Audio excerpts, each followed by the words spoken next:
Hola, bienvenido al Insight del Comunicador, un podcast sobre comunicación corporativa. Yo soy Juan Manuel y te acompaño en tu crecimiento profesional. Me reporto desde mi escritorio en una calurosa tarde limeña, en Perú, y te invito a que me acompañes porque hoy tenemos el inmenso privilegio y placer de viajar hasta Concepción, en Chile, así sea de manera virtual, para conocer a la destacada especialista chilena Paola Canessa. Revisando mis apuntes, noté que Paola es multifacética, tiene la inquietud por siempre aprender. Es psicóloga, es madre de 3 hijos, tiene más de 10 años de experiencia liderando áreas de gestión humana. Es creadora del podcast Menos recursos, más humanos y es una promotora en toda Latinoamérica de la seguridad psicológica. Una rama muy importante para comprender a los equipos, para empatizar con la vulnerabilidad y para crear organizaciones más humanas. Te invito a que escuches esta amena y reflexiva entrevista y lo compartas con todos tus compañeros. En estos momentos me encuentro con Cintia Flores. Estamos a unos segundos de entrevistar a Paola. Acompáñanos a disfrutar de esta reunión. Hola Cintia. Hola Juan Manuel, bueno, un gustazo. A mí me encanta participar en tu podcast y conversar siempre con tu invitado. Es una sorpresa siempre y me llevo algo valioso. Gracias por estar aquí y para las personas que nos escuchan también gracias y de nuevo feliz año también. Bueno, y si nos escuchan en el futuro, bueno, esto lo hicimos al inicio de Al semana, inicio de la pero semana. feliz año. Feliz año. Bueno, como ustedes ya han visto en el título, en la información, hoy nos acompaña Paola. Quiero mencionar que en la pandemia descubrí el podcast que lanzó Paola. Fue una inspiración para yo también lanzar el que están escuchando en estos momentos. Me pareció que es de suma importancia lo que ella comparte en su podcast, en los capítulos y en los invitados que ella tiene. Y por supuesto lo vamos a colocar en la información. Hola Paola, ¿cómo estás? Hola, muy bien. Hola Cintia, ¿cómo están? Yo quiero no quiero desear un feliz año. Este año me puse un propósito de que está como la tiranía de la felicidad. Como que todos tenemos que ser felices, como una meta. Así que hoy día deseo como un año de mucha prosperidad, de mucha valentía, de mucha vulnerabilidad, de mucho aprendizaje. Así que eso es lo que deseo a todos los que nos están escuchando. Y a ustedes también, por supuesto. Muchas Gracias, gracias, gracias, muchas Paola. gracias. Ha sido un grato mensaje y bueno, vamos a continuar con el guión que ya tenemos plasmado, que por supuesto la audiencia ya conoce, y es ir a las preguntas ping pong. Entonces, vayamos para allá. Vamos. Comenzamos con las preguntas. La primera pregunta es, Paola, ¿un libro? Uy, me estoy leyendo uno que está buenísimo que se llama Piénsalo otra vez, de Adam Grant. Estoy como en la mitad, pero me ha enganchado muchísimo. Habla como esto del repensar, obviamente otra vez, cómo nos engañamos, tiene que ver con el error, con el proceso también cognitivo de pensamiento, así que está buenísimo. Ese sería mi libro. ¿Una frase? Menos recursos, más humanos. Creo que con eso podríamos cambiar tantas cosas. Recordando que ese es el título del podcast de Paola. Además, es el título de mi podcast, pero creo que engloba como los desafíos que tenemos en la actualidad. Por favor, Cintia. Bueno, viene la pregunta, la pregunta sorpresa. ¿Qué es aquello, Paola, que pocos saben de ti? Ay, ¿qué es aquello que...? Hay una cosa que me gusta contar. Yo soy instructora de masaje infantil. Nada que ver conmigo. En los principios, yo soy psicóloga y al principio de un poco buscar cuál era mi propósito, me gustaba mucho el tema de la infancia. Y sobre todo el apego de la madre con el hijo y cómo eso después permite tener salud mental, digamos, en la adultez y una mejor calidad de vida. Y así, estoy hablando 15, no sé, años atrás, claro, me fui a Argentina a certificarme como instructora de masaje infantil, que no es que yo hiciera el masaje, sino que enseñaba a las mamás y papás a cómo hacerle un masaje para tener un contacto nutritivo con sus hijos. Así que eso sería algo freak. La gente no conoce de Lo mí. desconocía, eso sí. Sí, no, no lo sabía. Muy bien, ¿una red social? LinkedIn todo el rato. Sí, todo el rato. Muy bien, Cintia. Bueno, la segunda pregunta sorpresa. A ver, nos vamos acercando a la parte profesional. ¿Cuál fue aquel trabajo que fue más difícil o que más te costó? Me costó, bueno, todos tienen sus desafíos, digamos, pero yo creo que en el último trabajo que estuve, yo tuve como una crisis, yo digo, entre los 40, fui mamá por segunda vez, entonces como eso siempre como que mueve el piso. Y claro, me pasaba que yo estaba muy alineada con esto de rehumanizar, de cómo generar valor desde las áreas de recursos humanos, y bueno, y la dirección, y por ahí estaba como muy en otra línea. Entonces yo creo que eso fue muy complejo de cómo tú te conectas con tu propósito cuando tienes decisiones que no tienen que ver contigo, que van muy en contra de tu propósito y tus valores. Así que eso creo que ha sido lo más desafiante. Qué reflexivo. Sí. ¿Te gustaría aprender a y por qué? Ay, me gustaría aprender tantas cosas. Falta día. Sí, falta día. Yo creo que tengo una mentalidad fija con el tema del inglés. Desde chica tengo algo como que no puedo, así como no soy buena para esto y no puedo, y me voy poniendo trabas mentales que he tratado muchas veces como de superarlas, porque sé que es mental. Así que me gustaría como para poder hablarlo fluido y entenderlo fluido. Hoy ya estoy como en un nivel básico intermedio, pero me encantaría poder mejorarlo, pero tengo una traba mental ahí que, que tengo que agarrarla para poder mejorar eso. Sí, eso yo creo que es un gran aprendizaje que me gustaría adquirir antes de rendirme. Muy bien. Ya pronto escucharemos el podcast Mi podcast en Inglés. Bueno, a ver, la última pregunta sorpresa es, ¿qué es aquel superpoder que te gustaría tener en el ámbito profesional? El superpoder que me gustaría tener en el ámbito profesional. Yo creo que es como el poder de ayudar a otros a que tengan como conciencia de que somos humanos. ¿Cachai? Yo creo que por tanto tiempo se ha escindido, se ha diferenciado como el ser profesional y el ser tú mismo, digamos, tu ser persona, y como que el mundo emocional no se puede hablar en las organizaciones, entonces estamos como divididos.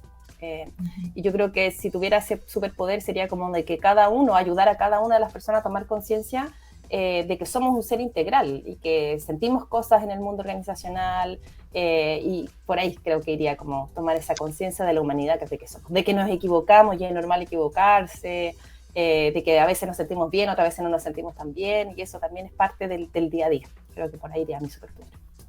Qué hermoso y qué valioso este superpoder. Sí. Y para culminar, la comunicación interna para ti es... Tiene que ver con el motor de cambio para mí. Es como quien pone el telón de fondo, como en términos emocionales, como el tono emocional que le da a la organización, creo que tiene que ver como con eso, y que finalmente es un canal de transformación de las organizaciones, de qué se dice, qué no se dice, cómo se dice lo que se dice, etc. Muy bien, Paola. Ha culminado la primera parte del segmento, hemos conocido mucho más sobre ti, y en estos momentos lo que vamos a hacer es pasar al segundo segmento.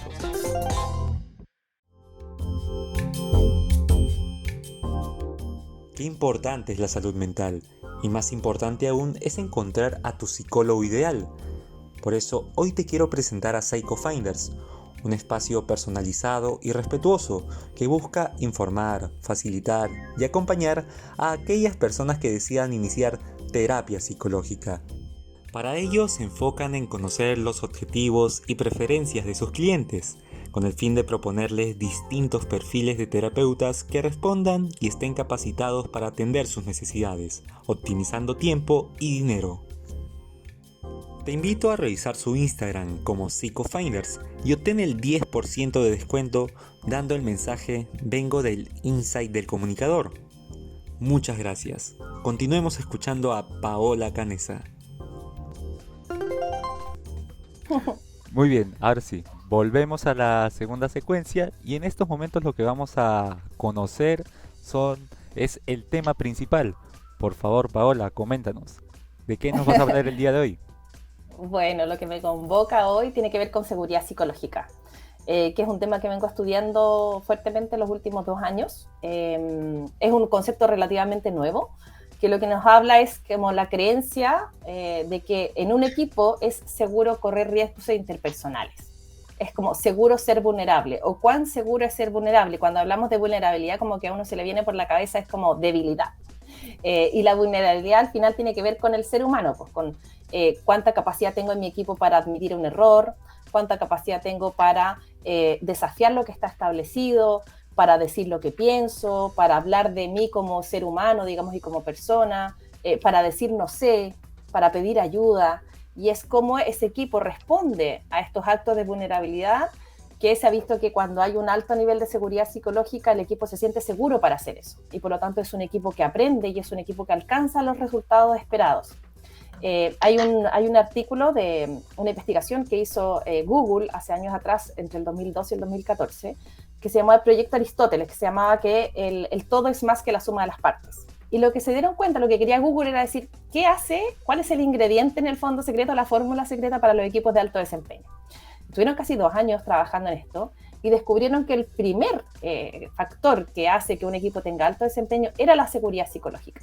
Entonces de ahí más o menos empieza a tomar fuerza este concepto, porque si Google lo dice, bueno, es como un referente. Entonces desde ahí ha tomado mucha más fuerza. En la pandemia también tomó muchísima más fuerza, porque se ha visto que, por ejemplo, para transformaciones hacia la agilidad, para transformaciones que tienen que ver con la innovación, es un prerequisito o un habilitador la seguridad psicológica.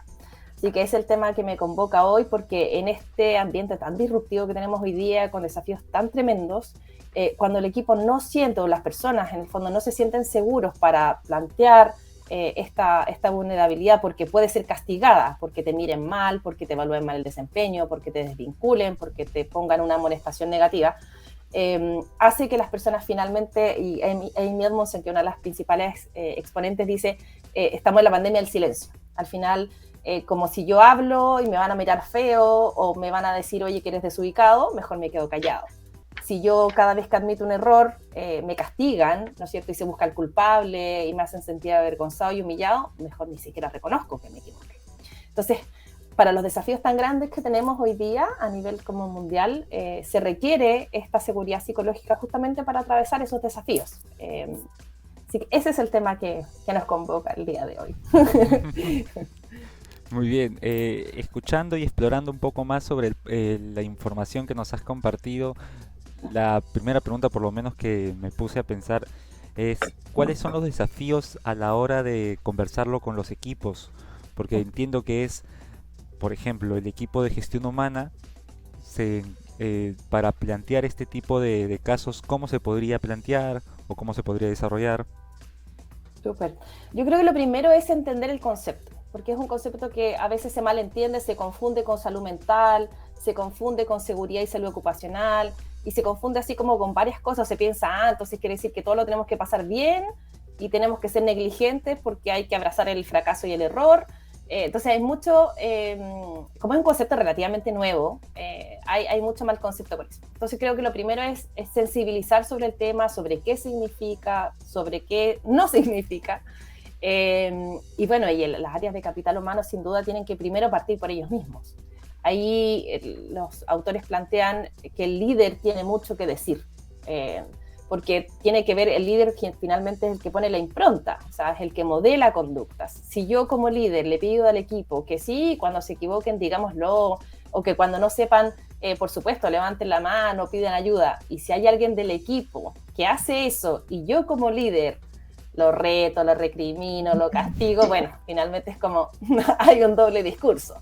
Y si también yo como líder no soy capaz de admitir que me equivoqué, o pido ayuda al equipo, o hago que el equipo comparta lo que piense, bueno, es bien difícil si yo no modelo esa conducta que el resto del equipo también lo adopte, en el fondo.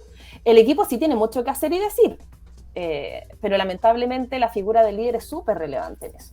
Así que creo que lo primero es, como les decía, entender el concepto, sobre todo como diferenciarlo de otros conceptos similares. Y lo segundo, hacer un trabajo de oye, reflexivo, es como cómo nosotros estamos enfrentando el error hoy día, cómo nosotros nos estamos pidiendo ayuda, cómo nosotros estamos siendo capaces de decir lo que pensamos en voz alta y tener esos espacios reflexivos que tiene que ver también con lo que hoy día creo que adolecen muchos equipos, que es parar para reflexionar. Hoy día estamos tan acelerados, con las agendas tan ocupadas, todo es urgente, que no tenemos un minuto para parar, hacer un stop, que puede ser, oye, 1 hora, una vez al mes, partamos con eso, y que el equipo se siente a reflexionar sobre qué cosas hicimos bien, qué podríamos hacer mejor. Como dicen los amigos argentinos muchas veces, como afilar el hacha. Si yo no afilo el hacha, no me paro a afilar mi hacha y sigo cortando, bueno, seguramente me voy a dañar yo, voy a cortar más mal, ¿no es cierto? La calidad va a bajar, voy a cortar menos troncos o palos por minuto, etc. Entonces creo que por ahí va un poquito el tema.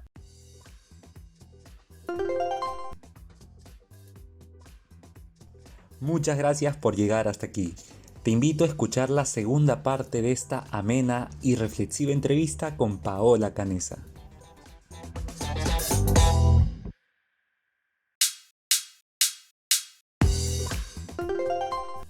Continúa escuchando la entrevista a la destacada psicóloga chilena Paola Canessa.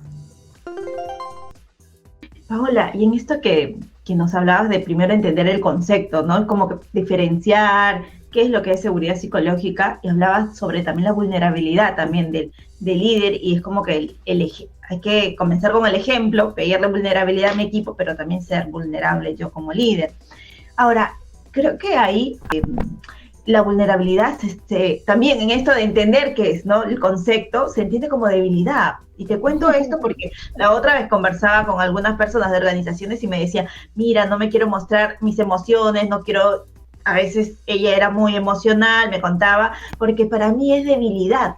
Y a veces pasa, ¿no? Que se confunde esto de vulnerabilidad con que, me van a ver débil en mi trabajo.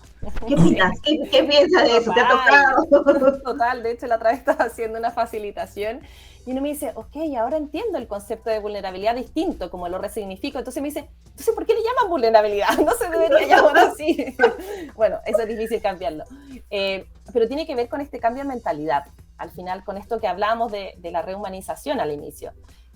Justamente el concepto de vulnerabilidad, y ahí quien más ha estudiado, y me encanta para quienes no la conocen, es Brené Brown, que ella ha estudiado muchísimo la vergüenza, la vulnerabilidad, la valentía, y justamente que tiene que ver con la seguridad psicológica al final.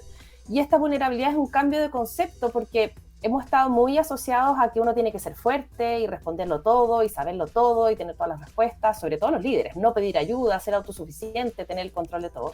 Entonces, ¿cómo hoy día le pedimos a un líder, que por mucho tiempo eso fue la fórmula perfecta, que hoy día cambie? Pero creo que donde está el entendimiento tiene que ver con que antes los trabajos eran súper operativos y manuales, y el ambiente también era mucho más certero que lo que tenemos hoy en día. Post pandemia, ya sabemos que el mundo puede cambiar. Hoy día China están hablando no sé cuántos millones de contagios. Entonces, en este mundo de alta incertidumbre, donde estamos trabajando en la gestión del conocimiento, ya no es una gestión manual, son muy pocos trabajos manuales que hoy existen, la vulnerabilidad es parte de. Entonces, es cómo hacemos este cambio de mentalidad para pasar de vulnerabilidad igual débil a vulnerabilidad igual valiente, ¿sí? Porque tiene que ver con un riesgo interpersonal, pero también tiene que ver con la ganancia. Hay una frase que tiene Brené Brown que me gusta muchísimo, que dice, tú puedes elegir entre la comodidad y la valentía, pero no puedes elegir ambas. Entonces, hoy día necesitamos esa valentía que habla de la vulnerabilidad, de cómo enfrentamos los desafíos de una manera distinta porque las condiciones del juego cambiaron. Entonces, cuando cambian las condiciones del juego es difícil tratar de como responder de la misma manera que respondíamos antes.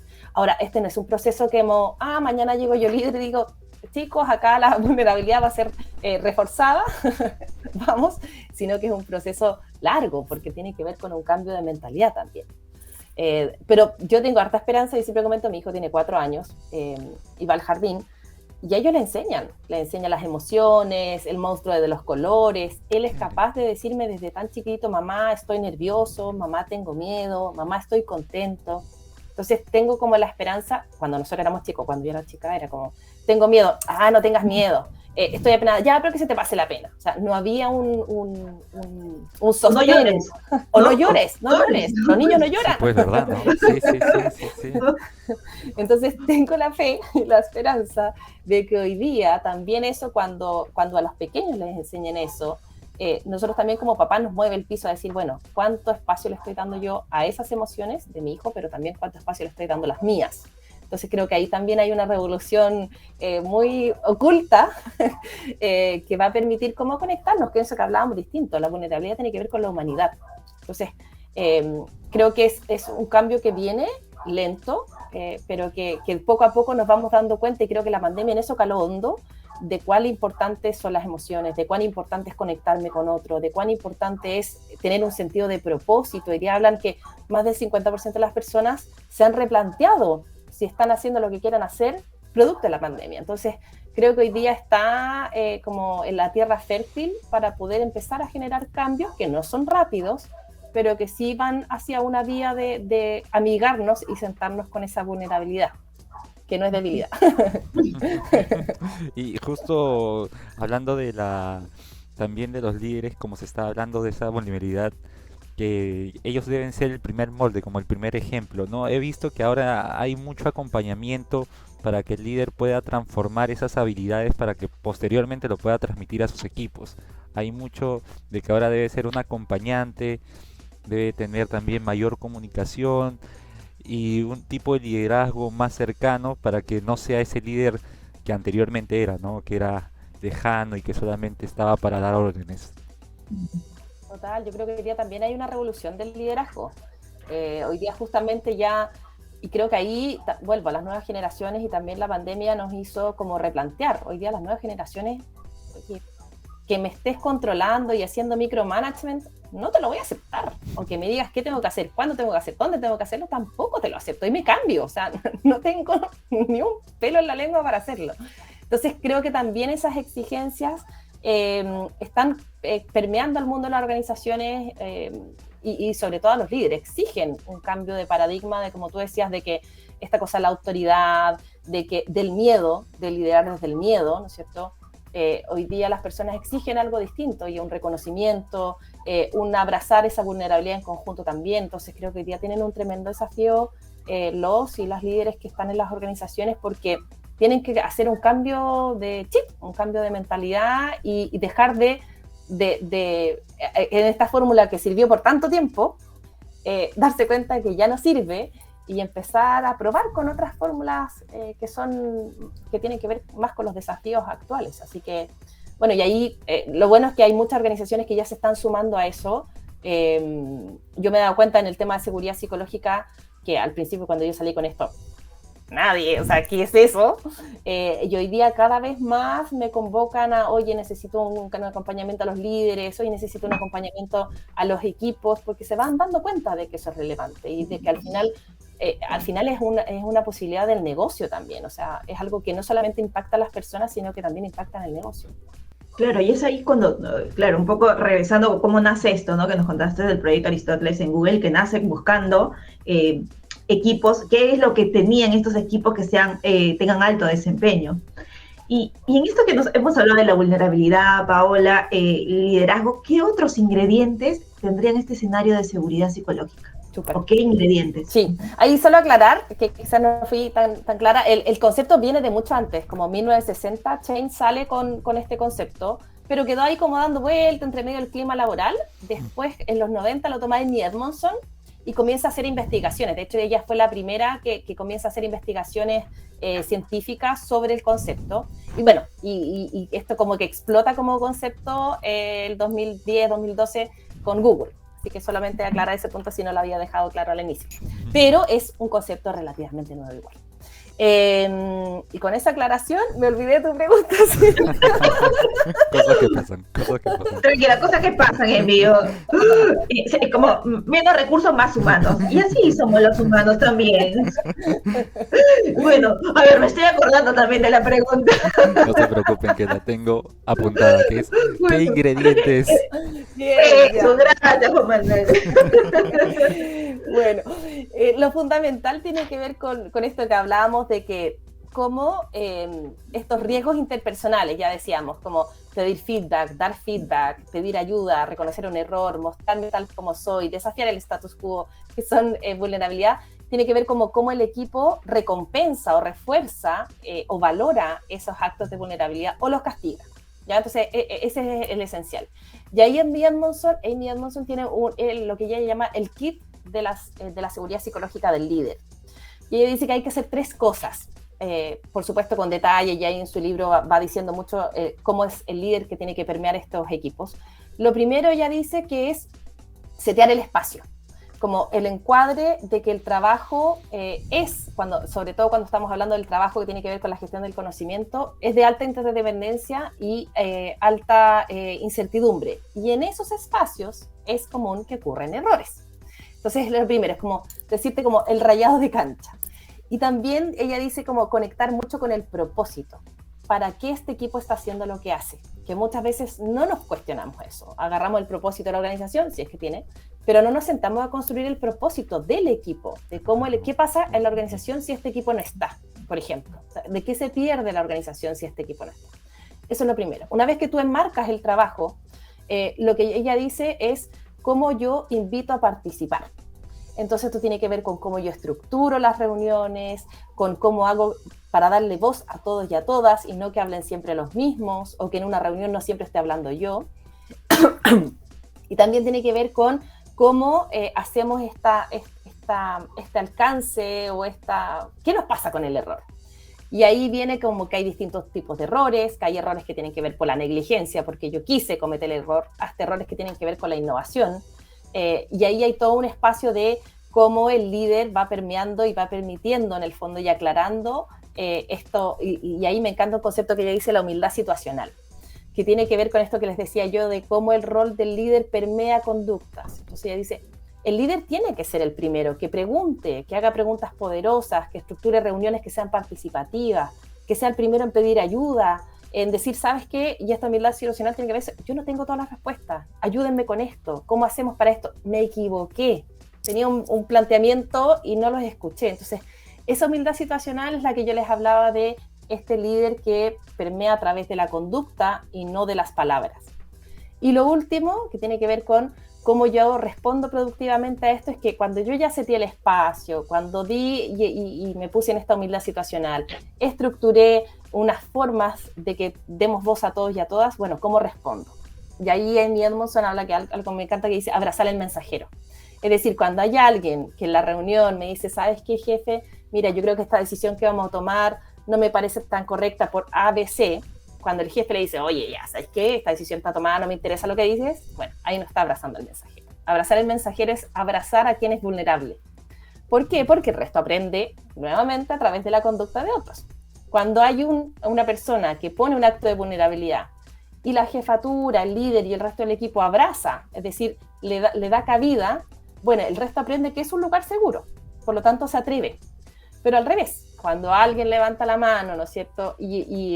O dice, ¿sabes qué? Cometí un error y se le vienen todos encima y los desvinculamos, lo castigamos, le bajamos el sueldo, lo cambiamos de... Bueno, el resto dice, no, este no es un lugar seguro, así que mejor yo me quedo callado y la próxima vez que cometo el error, ni siquiera lo escondo debajo de la alfombra hasta que ya el tema explote. Entonces, ella habla de estos 3 como momentos de cómo el líder puede empezar a permear esta cultura de seguridad psicológica y también cómo el resto del equipo puede ayudar a que esa vulnerabilidad sea recompensada o reforzada o valorada. No sé si con eso aclaro tu pregunta. No, gracias, sí, muy valioso, Paola. Y en esto, en esta construcción, ¿no? de la seguridad psicológica del escenario, del contexto, se me venía una pregunta mientras que te escuchaba. ¿Lo haces a nivel corporativo, me refiero en total, o es por equipos? ¿O se va iniciando por un equipo, por un área, por un proceso? ¿Cómo sería si las personas están escuchando? ¿Cómo podrían implementarlo? Al menos ahí Amy Edmondson lo pone desde el equipo, porque de hecho la definición es la creencia compartida del equipo. Uh-huh. Porque tiene que ver con que hay equipos que a lo mejor nosotros somos todos de la gerencia de recursos humanos o de people, y hay un equipo que tiene efectivamente por por las condiciones del líder y de cada uno de los miembros del equipo, por su filosofía, su mentalidad, un ambiente alto en nivel de seguridad psicológica. Pero el de al lado, que pertenece a la misma gerencia, a la misma área, puede tener un bajo nivel de seguridad psicológica. Entonces tiene que ver con la construcción de día a día de los miembros de ese equipo. Sí, uno puede acompañar también a través de, por ejemplo, formaciones a los líderes en estos temas. Entonces, lo mismo, estas discusiones que hablamos, oye, de vulnerabilidad, mira, nunca había entendido esto así, o yo lo hago súper innato y no me había dado cuenta que este era un concepto de seguridad psicológica, entonces tú puedes apoyar a los líderes y facilitadores, por ejemplo, Scrum Masters, Agile Coach, que también hacen un rol de liderazgo informal, también acompañarlos en eso. Y también, y ahí vuelvo a lo que nos convoca, que son las comunicaciones internas, tiene que ver con lo organizacional. Y ahí es cómo le damos ese tono emocional que yo les hablaba al inicio, qué se dice en las organizaciones. Cuando hacemos estos grandes eventos masivos de reuniones semestrales, ¿estamos dándole voz y voto a las personas para decir lo que piensan? ¿O solamente habla el gerente general, el CEO o quien sea, de una cosa unidireccional? Cuando cometemos errores, porque cuando las organizaciones cumplen, ¿no es cierto?, con metas o salen en ranking, vuelan los de comunicados, ¿no es cierto?, videos corporativos y todo el mundo habla de eso. Pero cuando la organización comete un error o no quedó calificado o bajó en el ranking, ¿se habla de eso? Entonces es como lo que comunicamos, pero también lo que no comunicamos o creemos que no comunicamos es tan relevante. Entonces hay algo a nivel como corporativo, que ahí las comunicaciones internas tienen mucho que decir, de cómo queremos generar esta cultura, y ahí por supuesto los tomadores de decisiones volvemos a lo mismo de antes. O sea, yo puedo estar súper, no, sí, el error es parte de la experimentación y aquí todos somos aprendices y tenemos una mentalidad de crecimiento, pero si los líderes, los tomadores de decisiones, ¿no es cierto?, en la pirámide jerárquica, su conducta no tiene que ver con eso, al final lo que producimos es como, claro, hay un doble discurso, me dices una cosa, pero actúas de otra forma, entonces es súper importante que haya como una intervención coherente, ya sea desde el equipo pequeño, digamos, y ahí se pueden hacer intervenciones también desde el equipo pequeño, hasta cada vez ir como incorporando, pero creo que lo importante y lo complejo de eso es resguardar la coherencia entre lo que te digo y lo que hago. Hay una frase que me gusta mucho que dice, tus hechos hablan tan fuerte que no me dejan escuchar tu voz. Dime lo que quieras, pero si a la hora de los hechos estás haciendo lo contrario a lo que tú dices, no me sirve de nada, al final eres peor, es como, por último, sé congruente, sé consecuente. Así que, respondiendo a tu pregunta, puede estar desde un equipo pequeño, puede ser también formaciones y ahí como los líderes tienen este rol, líderes formales e informales, y también tiene que ver con mucho la construcción de una cultura de seguridad psicológica. Gracias, Paola. Me encantó esto, lo que no se comunica, también comunica. Sí, ¿no? ¿No? El primer axioma de la comunicación. Y entrando a ese tema y también a los últimos minutos, me he puesto a pensar en lo siguiente, en estos espacios de feedback que son tan importantes para que posteriormente estos sean el centro de escucha para también saber qué es lo que piensan las personas, cómo los líderes pueden escucharlas, pero también cómo se puede transmitir a nivel macro, ¿no? Total. Y ahí, o sea, hay otro autor que es Timothy Clark, que habla de las 4 etapas de seguridad psicológica. La primera es la seguridad de inclusión, donde todos nos sentimos como que puedo ser yo en este espacio y que yo tengo una sensación de pertenencia. La segunda es la seguridad de aprendizaje, que ahí me voy a parar después para el feedback. La tercera es de contribución, de cómo yo puedo crear lo que sé y lo que he aprendido en este espacio. Y la última, la más desafiante, y él dice recién ahí comienza la innovación, es la seguridad de desafiar el status quo, desafiar lo establecido. Entonces, la seguridad de aprendizaje tiene que ver cuando yo tengo una mentalidad de crecimiento, es que yo no lo sé todavía, yo no lo puedo hacer todavía. No quiere decir que yo no tenga esas competencias para siempre y que nací así, sino que tengo que ver que en el hoy no puedo, pero esforzándome puedo lograr cosas distintas, puedo aprender. Y eso es súper relevante para el feedback, tanto individual como grupal, que sería la retrospectiva, por ejemplo. Entonces, en el feedback tiene que ver con cómo yo hago para entender que no soy perfecto, que ojalá que no sea perfecto, no existe la perfección, y cómo cada espacio que tengo de interacción me permite aprender. Es como una sed inagotable de ser la mejor versión de mí mismo. yo siempre pongo el ejemplo. ¿Ustedes se han dado cuenta cuántas veces se actualizan las apps que tenemos en el celular? Que te dicen, esta caducó, ya no hay más versiones, versión 1.0, 2.0, y hasta el infinito más allá. Entonces, eso también nos debería pasar a nosotros, ¿no? Hoy día quiero hacer mi versión 2.0, 2.1, 2.2, 2.3, y el feedback en eso es súper relevante. Y el feedback, pensémoslo, no solamente desde el líder a los colaboradores, que ha sido como tradicionalmente lo hemos visto, sino que también el feedback entre pares, con mi compañero. O sea, ¿cuál es esa capacidad de decirle cuando yo pienso que lo podría hacer distinto o que lo hizo súper bien también? ¿Cómo hacemos que esa información sirva para sacar estas versiones que yo digo actualizadas de nosotros mismos? Y por supuesto también en lo grupal. O sea, que el equipo, vuelvo con esto que hablábamos de la reflexión, que el equipo pare en algún minuto para decir, oye, ¿qué cosas hemos estado haciendo bien? ¿En qué nos equivocamos? ¿Qué cosas podríamos hacer mejor? Y cómo nos comprometemos a mejorar es también una instancia de feedback, pero para eso necesitamos parar y para eso también necesitamos tener esta mentalidad de crecimiento. Que si yo hoy no puedo, no puedo hoy, pero seguramente si me esfuerzo, si me junto con las personas adecuadas, si confío en mis capacidades, voy a poder hacerlo distinto en el mañana. Muy bien.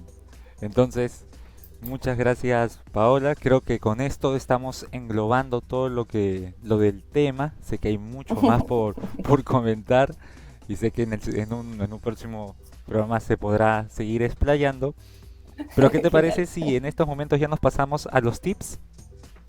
Súper. Muy bien, volvemos a la tercera parte de este programa, que realmente en el cual estoy aprendiendo mucho, no solamente de Paola, sino también de Cintia, porque uno ante las preguntas y las respuestas se sigue sumando al conocimiento. Por favor, Paola, coméntanos en esta tercera parte, ¿qué tips le podrías dar a los equipos o a las personas que nos están escuchando? Total. Lo primero es como esta mentalidad de crecimiento que les decía yo. O sea, ¿dónde estamos parados hoy día? Estoy parado desde no lo sé, desde la victimización, desde no puedo, y pasar a entender que somos un ser inagotable de potencial, y con esto que les traía como las apps. Seamos como las apps y veamos cada cuánto se van actualizando, porque encontraron errores. Encontraron errores y actualizaron. Encontraron mejoras y lo hicieron. Entonces, como creo que eso sería... pongámonos en modo app para poder ir sacando nuestras mejores versiones. Lo segundo es como siéntate al lado de la vulnerabilidad.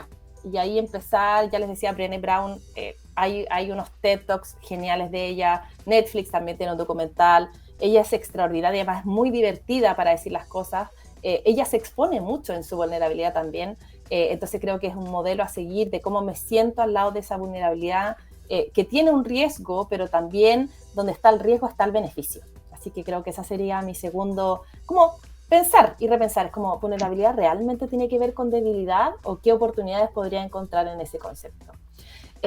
Y lo tercero tiene que ver como con esto de la seguridad psicológica. A mí siempre me dicen, ya, pero dame un tips o dime cómo hacerlo. Yo siempre digo, parte por ti.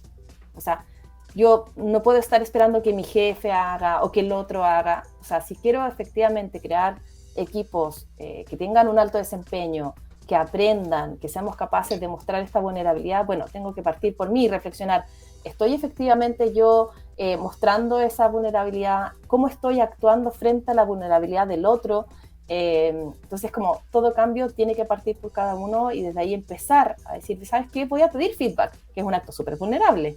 No voy a esperar que me lo digan, yo voy a ir a pedir feedback a alguien de mi equipo, o a algún par, o a mi jefe. O sabes que la próxima vez yo en realidad voy a hacer la pregunta, porque muchas veces hay reuniones y uno no se atreve a hacer la pregunta, porque le da vergüenza. Entonces, como sabes que la próxima vez yo voy a hacer la pregunta. O sabes que la próxima vez le voy a plantear al equipo que aprendamos algo que no sabemos. O sea, como yo a través del ejemplo, y esto es para todos y todas, no solamente quienes lideran formalmente, a través del ejemplo puedo permear eso al equipo y puedo dar como ese motor que le permita al resto decir, ¿sabes qué? Esto está bueno, aquí aprendemos, acá yo puedo sacar mis versiones mejores de mí mismo, y no pasa nada, no pasa nada. Creo que por ahí van mis consejos que podría dar. Gracias, Paola. Me encantó esta parte de cómo no esperar que el otro cambie mi contexto, ¿no? Sino que yo misma, ¿no? O yo mismo puedo cambiar también mi contexto dentro de mi trabajo, no esperar al otro, ¿no? Y eso empodera. empodera, porque a mí me pasa que en esto que estoy con líderes y miembros del equipo están muy desempoderados, ¿sí? Y desilusionados. Entonces también una decisión, yo quiero estar en este equipo, probé todo, bueno, a lo mejor me tengo que cambiar de equipo, pero yo tomo la decisión, no espero que haya un otro que la tome por mí. Entonces creo que es súper empoderador y también permite generar cambios. Eso. Y esos cambios son los que se van a ir yendo reflejados en ti mismo, ¿no? Porque al fin y al cabo los cambios que genera uno mismo es para el futuro de uno mismo también, ¿no? Total. Para esas versiones cada vez más actualizadas de nosotros mismos. Vamos por esas versiones. Eso me encantó también, ¿no? Sí, sí hay apps que se van, ¿no? Y ni siquiera nosotros en un momento nos cuestionamos, ay, ¿por qué hay una nueva versión? Simplemente hay, ¿no? Entonces también seamos nuestras mejores versiones cada día infinitas de uno mismo. Total. Muy bien. Ya finalizando ya, ¿qué tal? ¿Cómo te has sentido, Paola, Cintia? ¿Cómo se han sentido? Ay, Súper.